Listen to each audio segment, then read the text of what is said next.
Okay, hello JSConf. How are you? Good morning. Hey,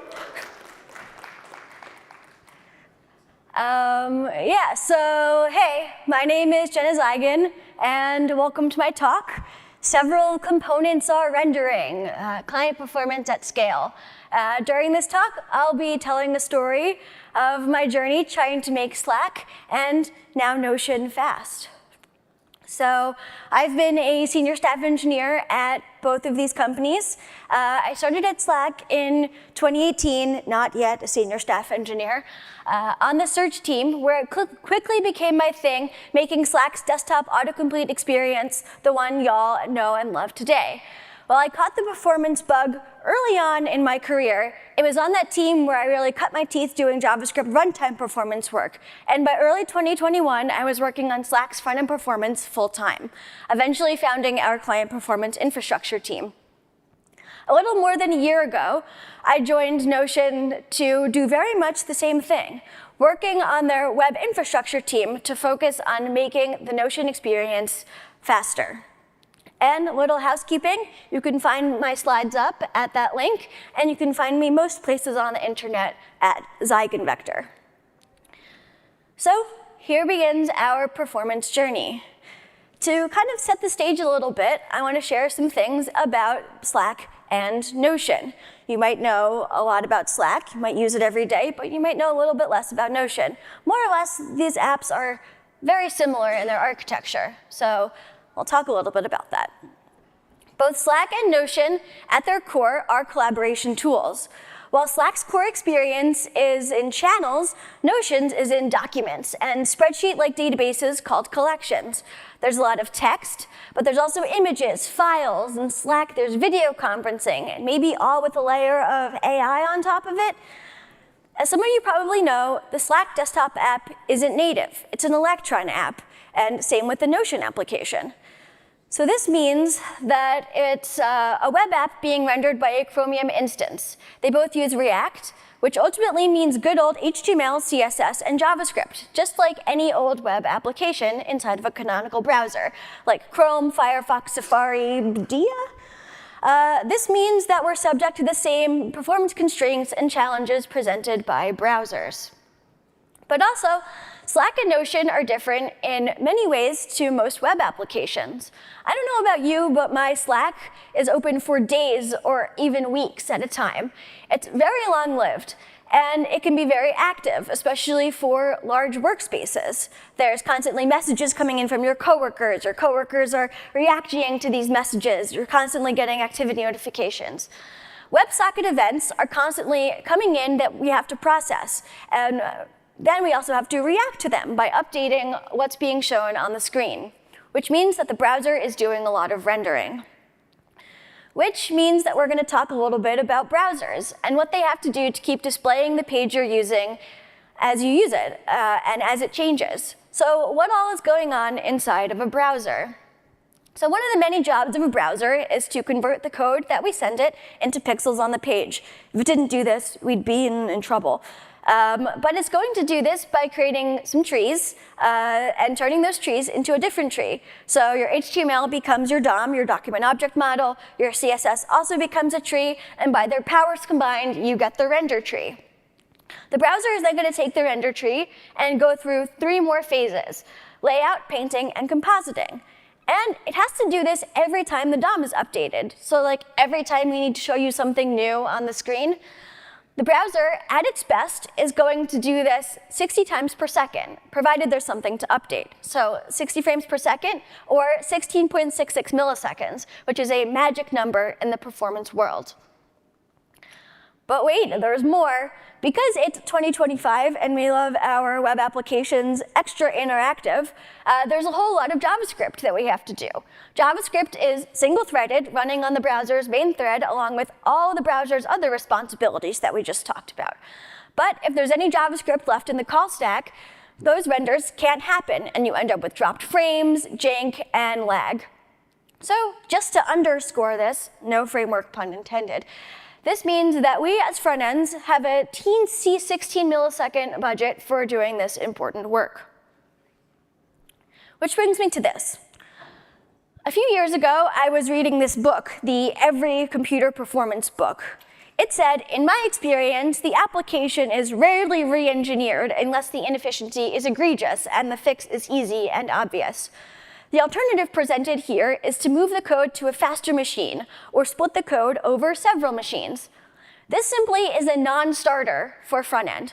Unlike on the back end, we don't have control over the computers our code is running on.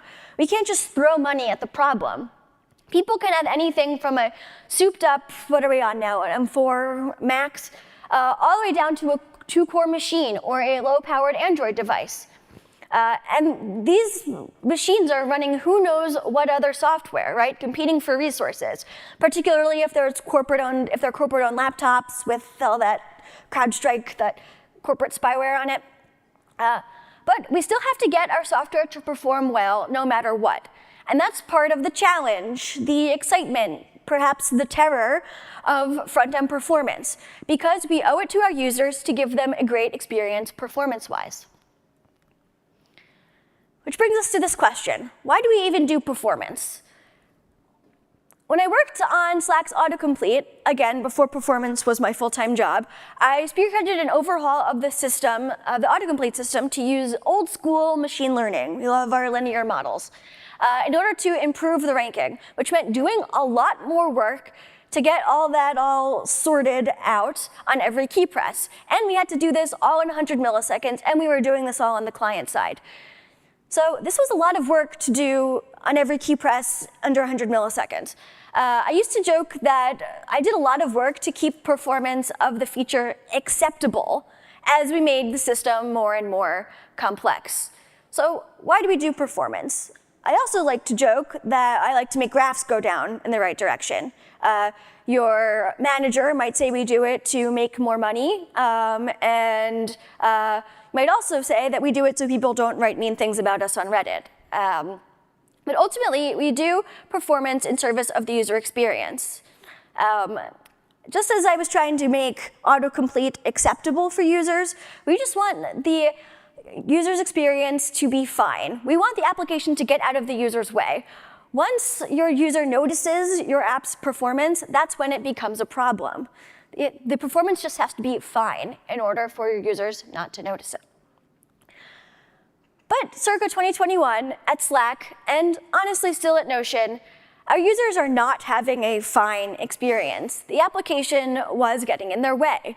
We knew something was wrong because we were hearing about it from users in surveys, customer support tickets, not to mention on social media. So we knew that we needed to do something to make it better. So let's start with the Slack story. Back in 2021, I had just switched to the front-end infrastructure team and was excited to be finally working on performance full-time. We were in the thick of pitching projects for an initiative called Frontend 2022. What do we want our code base to look like in a year? I wanted what every girl wants, for their code base to be performant. So I pitched front-end performance regression testing as an initiative because I thought that was a great way to prevent performance from getting worse. But we quickly realized that our problems were paper cuts, not catastrophes. And you couldn't catch paper cuts with the type of state-of-the-art performance regression testing that was around, where you measure and make sure the thing didn't take more time than last time, considering all of the variants that there are in web applications. So what do I mean here by paper cuts? So the classic performance story here, or in general, is that you profile, you find the worst offending function, and you rinse repeat until your app is faster. Discerning audience members might say, oh, I see some things that could be better. There's those ones with the gold caps, and then that one that ends in purple at the bottom. The gold is garbage collection, and the purple is the style calculation and maybe a layout. So, okay, sure, we need to make the app use a little less memory and get rid of whatever it was that made the browser recompute the world. So maybe this will get a little bit faster. But then we're still left with a lot of work here. So we're left with this question of how do we make there just be less work? There isn't anything in particular here to optimize. So what do? Where do we start? But then we took a step back and realized that we should follow that classic performance adage of measure first and then make it better. So we pivoted to a front-end performance observability initiative, where we figured out what metrics we should have in order to be able to properly quantify our users' experience. And then this eventually became the front-end performance infrastructure team. So what were those metrics? As I said, we needed to devise metrics that suited our needs. They needed to show us what was slow, actionably enough for engineers to feel like they're making progress, but also in a way that demonstrated impact on users from a strategic standpoint and would allow us to garner buy-in from other engineering and product leaders across the company. So we ended up with 4 top-line metrics that, again, balance performance state-of-the-art with an understanding of the system, with quantifying user experience in a way that allowed us to gain buy-in.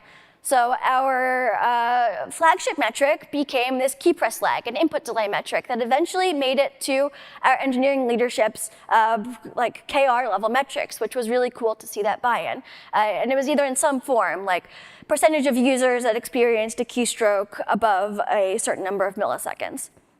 We also had channel switch time. How long does it take to go from channel to channel? The number of JavaScript long tasks. So did some JavaScript take longer than 50 milliseconds? And the amount of time that the React and Redux loop took. So how long did it take from a change within the system to propagate and then finally be done settling that? All right, yeah, so metrics are all well and good, but again, performance is about making the user experience better, or at least closer to fine. So how did we start making this better for our users? It's enticing to keep profiling and fishing performance goals. Maybe if I run another profile, I'll like find one thing that took a really long time and then I can make that better and get that performance win. But these wins were becoming farther and farther between. Yeah, they were rare. So what we needed to do was understand how the system was scaling and breaking down. And with that, we needed a deeper understanding of the libraries and how they worked under the hood. And we did this by reading the docs and reading the code and really putting in the work. This was hard. These are really complex libraries, but it was important to gain this basis of understanding so that we could understand how the system was breaking down at scale. So a little bit about React, just to give us a little bit of a platform on which to stand here. So I'm sure that many of you are familiar with React, but ngconf is after this, so who knows. For good measure, React is a framework used across a wide variety of applications, from toy applications to enterprise software like Slack and Notion, since it allows you to iterate and scale quickly. Its popularity means it's well documented, and there's solid developer tooling and many libraries to support developing in React. It was and remains a top choice for building complex reactive web applications. An important thing about React is that components get data as props or store data in component state. And when props or that state changes, the components will re-render. But this doesn't really scale well from a state management perspective. So large applications like Slack sometimes want a central data store, which is where Redux comes in. So Redux is a state management library that can be used to supplement component state with a central store. This makes sense when you have many components that need information about, say, channels or users, and it allows you to easily store this information in a central location and wire it up to have a way for components to read information out of it. In this case, via selectors, like this useSelector hook. So this is Slack. Don't you recognize it? In the middle, we have Redux, and then we have all of these connected components. The system is going to start to move as a result of users interacting with the app or receiving information over the wire via WebSocket or API call, which, remember, is every time your coworkers send or react to a message in a channel that you're in, and many, many more interactions. So then whenever Redux changes, it's going to send out a "I've changed" bat signal notification to every single connected component, which is then going to recalculate all of its connected props to see if any values happened to change. And if a value has changed, those props are going to re-render. Keen users or keen observers might start to see how this might break down at scale. So it comes down to 3 main categories of things. Every change to Redux results in a Redux notification firing. Redux notification means all selectors are going to run, which means spending way too long running selectors, and we end up spending too long re-rendering components, often unnecessarily. And this is usually the result of unstable props. If a selector calculates, say, a fresh object every single time, and that object might contain the same data, but it won't pass the reference equality check that is used, and therefore it's different, and therefore the component needs to re-render. And that's where our paper cuts come from. And we saw them compound in our Redux loop time metric. So unsurprisingly, we were seeing numbers that were way too high to signify a good user experience. At P50, at median, our users were experiencing 30 millisecond Redux notifications, which meant that we were definitely dropping frames most of the time, and 1% of the time at P99, these were above 200 milliseconds, which is way too long for an animation frame to take. It borders on noticeable. So the big question was, do we keep React in Redux? We started asking this question pretty soon after we saw these numbers. We took a step back and realized that the big thing we needed was finer grained subscription. That would help us significantly reduce the amount of work that we were doing. If only the channel source slice changed, then why are the components that don't rely on channels at all reacting? We tinkered a lot to come up with a solution, but it proved to be very challenging to make this viable and also performant. And existing out-of-the-box solutions were ruled out for various reasons. And there were a lot of good reasons we had these tools in the first place, right? We needed to consider the benefits of keeping what we had. React and Redux enabled our ever-growing team to build features with confidence, modularity, and velocity. And we chose a system that was popular and people-friendly and allowed for our engineers to remain agnostic of the internals. And this worked for a bit, but it started breaking down at scale as we pushed the limits. The problems were systemic and architectural, so we either needed to change the entire architecture or we needed to put in time to fix it with mitigation and education. So sure, we put in all of these efforts choosing another framework, or we could write our own thing that solved the problems that we had, but this would be a multi-year project for the whole team, and there really was no silver bullet out there. We had over 200 engineers, front-end engineers at the time, so changing everything was going to be a huge lift. Redux prefers consistency and approachability over performance, and every other architecture is just going to make different trade-offs. Performance is about trade-offs. We couldn't be sure how anything else would break down at scale either. So sticking with what we had was a viable path, I thought, and it had to be, at least in the short term. We understood the classes of problems and how to fix them, and the solutions weren't super challenging. And our users were still experiencing bad performance. We couldn't wait years for us to come up with that magic bullet. What we had to do was just fix this giant pile of paper cuts. And every day we were adding to the stack.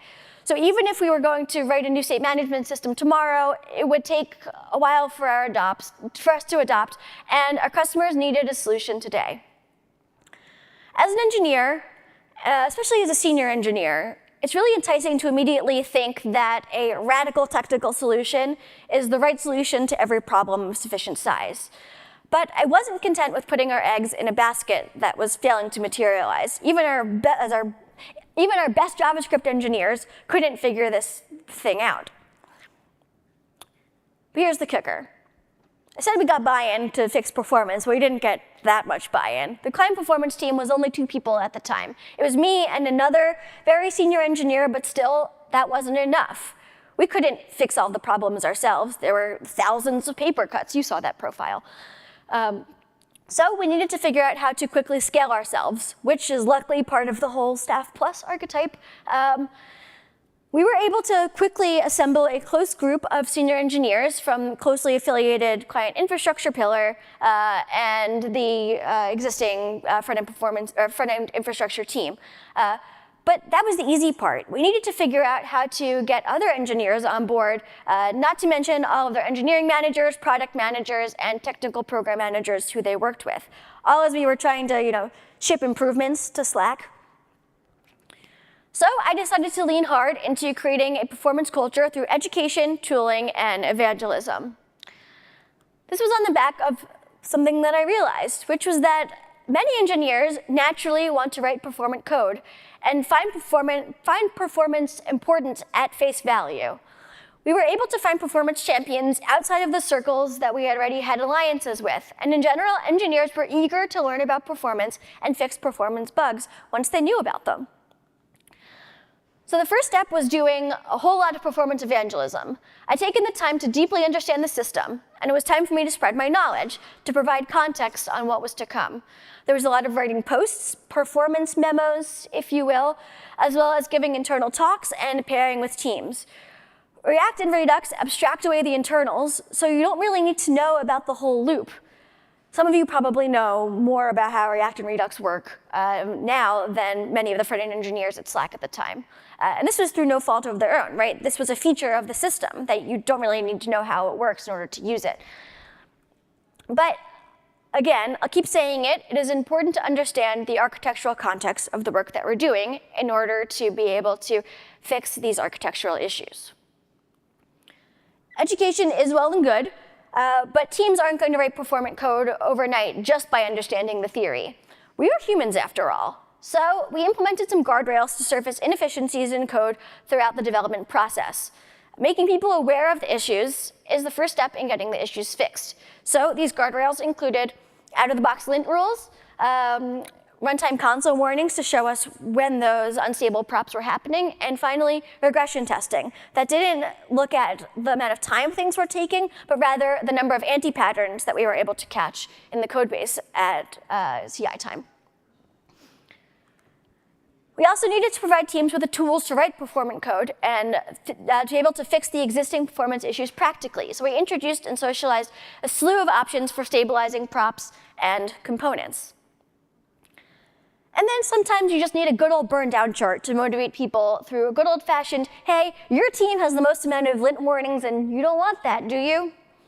This involved a bunch of SQL, but it also involved working with teams to sort out code ownership and being a performance influencer, bringing folks on board who could push the program forward within their teams. It involved working with teams time and time again to fix issues, rolling up to team channels and being like, hey, I noticed your component was the top most re-rendered component yesterday. Here's why, and here's how to fix it.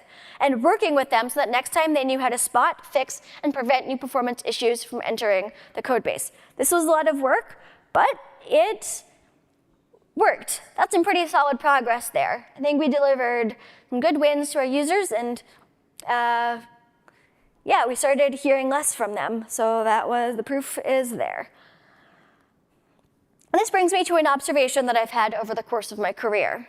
Performance has been built up as a problem for experts, like me, the performance engineer, and often surrounded by an air of hero culture. But we're doing ourselves a disservice by keeping it an inaccessible discipline. Your performance culture cannot be a hero culture if you want it to scale. This seems like that final conclusion slide that you all take pictures of intending on posting in Slack, but you never do. But there's more to this story. Our finest JavaScript engineers did end up figuring out how to hack Redux to simulate finer grained subscription. These are some pretty stunning graphs showing how many useSelector callbacks were actually called. So pretty much how much work was happening every time that Redux bat signal was sent out. So you can see that drops off precipitously. And we were able to see this in those user-facing metrics. When we ran an experiment putting this mitigation in place, we saw that there was an almost 30% improvement to the Redux loop times, making it in under the 16 millisecond wire compared to control. So users were, in fact, having a better experience. And that's more or less where my story ends at Slack. Writing this talk has forced me to process feelings about this story, both as a human who poured their work soul and career growth story into this, and as an engineering leader. It's easy to speed to the end of the story and say, oh, hindsight is 20/20. Now you know that you could, in fact, fix Redux. And in moments of anxiety, I have thought this very same thing. that all of this culture work was a waste. But I've also realized that we could not have the ending to this story that we did if we didn't have everything that came before it. It was the effort that we put into building a performance culture that created the matrix that encouraged and gave space to those engineers who were finally able to finagle fixing Redux. Without all the work to deeply understand the system and understand how it was breaking down, we would not have realized exactly what we needed to do to make it better. To many, this is a success story, and in many ways it is. But also, I think this ending is a little bit of a tragedy. It's not tragic that we spent all of that time only to find the silver bullet, but rather that this story ends with just the type of act of arcane performance heroism that threatens a scalable performance culture. And that now engineers at Slack no longer have the need to understand the system they build on top of as deeply. And I can only hope that the knowledge and culture has not decayed since I've left, if only because performance issues and even architectures come and go, but culture is sticky. And I, like many of you, use Slack every day, and I just don't want it to get in my way. As I mentioned at the top of the talk, I've been at Notion for 16 months now, which is both a long time, but also it feels like just enough time to really start to get my bearings and really understand what needs to be done. That perennial question of what would you do if you could do it again has not been a hypothetical to me. When I arrived at Notion, things were better than they were when I started at Slack. Performance was already top of mind for the organization, but they were still in the process of figuring out what users meant when they said, Notion is slow. The web infrastructure team, the team that I joined, had been tasked with trying to figure this out and were early in the journey of getting a handle on what this meant and starting to understand the system like I'd been doing at Slack. Just a peek under the hood of Notion a little bit. Notion doesn't use Redux, but rather a homegrown state management system. So I've gotten to see that alternative universe in which you create a system that suits your needs. And like any system, it has its own performance characteristics. Instead of a single central store like Redux had, there are many thousands of base stores and computed stores which form an interconnected graph of subscriptions. And because it's ours, it's significantly less well documented than open source library like Redux. I tried to make one of those cute graphs to show you what it's going to look like, but it was way too much. So this is actually a real-life representation of a toy page. And this is just the stores, not the components themselves. So that is a much more complex graph than you would ever get with Redux, even for real. And it results in paper cuts, too. So we are more or less in a similar place, despite swapping out Redux for something else. So once again, there doesn't seem to be a silver bullet. So once again, I've been putting in the work to understand what are the systemic issues at play that are causing Notion's performance woes and trying to build a performance culture there too.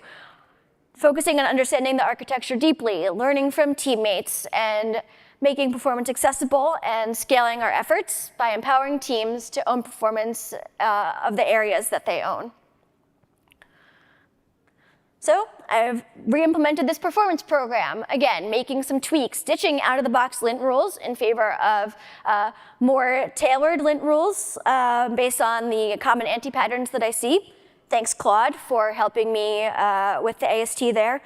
And again, performance announcement posts, runtime warnings, and a burn down program for those unstable use computed stores that have taken the place in my mind of unstable use selectors. And I have once again started a client performance working group composed of members of product teams and other infrastructure teams that are performance minded and are interested in also making Notion's performance better. And once again, we have metrics. How long does it take for a Notion document to load, either on boot or when you switch pages? Interaction to next paint, which is a state-of-the-art metric from Chrome, but we've customized it because there's a lot of typing in Notion and much less clicking. So we wanted to kind of break those apart so we could understand, are the performance characteristics of those interactions different? Long animation frames. Long tasks 2.0. Did an animation frame take longer than 50 milliseconds? And render queue flush time. Again, how long does it take from a store change to propagate throughout the React graph? So maybe one day, Notion's finest JavaScript engineers will find that one neat trick to magically make our performance better. We did just try using signals, but alas, that was not enough to save us.